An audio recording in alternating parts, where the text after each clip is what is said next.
অপমানের বদলা নিতেই উর্মি এবার হাত মেলালো মিশকার সাথে। হ্যাঁ বন্ধুরা, এমনটাই দেখতে পাবো আমরা অনুরাগের ছোঁয়া ধারাবাহিকের আগামী পর্বগুলোতে। উর্মি সোনাকে উস্কে দেয় রূপার বিরুদ্ধে আর মনে মনে বলে, এবার আমি তোকে এমন শিক্ষা দেব যে তুই আর তোর মা বাধ্য হবি আমার কাছে ক্ষমা চাইতে। তোর মার জন্য আমি অনেক কষ্ট সহ্য করেছি, এখন আবার তুই আমাকে জ্বালাতে এসেছিস, এটা আমি কখনোই হতে দেব না। এবার আমি তোর এমন অবস্থা করব তুই সারা জীবন সেটা মনে রাখবি। সোনাকে বলে, তুই তোর নিজের জীবন নিজের মতো করে চলবি, কারো কথা শোনার তোর দরকার নেই।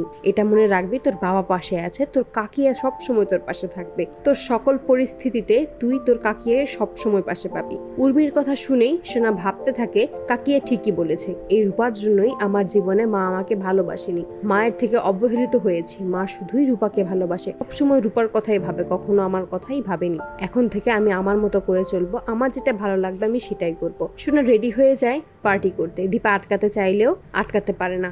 দীপাকে উল্টো সূর্য আটকে দেয় আর বলে, ও যা করছে ওকে করতে দাও দীপা। দীপা তখন বলে, আপনার মাথা খারাপ হয়ে গেছে ডাক্তারবাবু? মানছি রূপা একটা ভুল করেছে, তাই বলে সোনাকেও এরকম উস্কে দেবেন আপনি?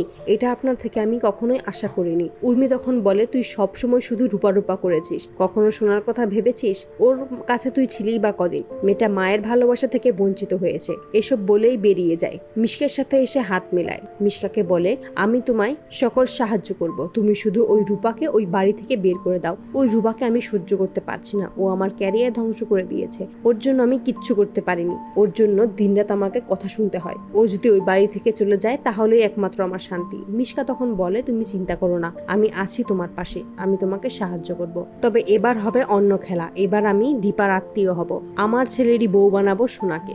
বিয়ের ট্রাপে ফেলেই সোনাকে বিয়ে করে বীর, আর সোনা সব দোষ রূপাকে দেয়। রূপার জন্যই এমনটা হয়েছে, সকলের সামনেই সেটা জানায়। তো বন্ধুরা, তোমাদের কি মনে হয়, দীপা কি জানতে পারবে উর্মি যে মিশকার সাথে হাত মিলিয়ে সোনার এত বড় ক্ষতি করেছে? আর মিশকার সন্তান বীরের সাথেই যে সোনার বিয়ে হয়েছে, রাজ যে ওরফে যে বীর, সেটা কি জানতে পারবে? কমেন্টে জানাও।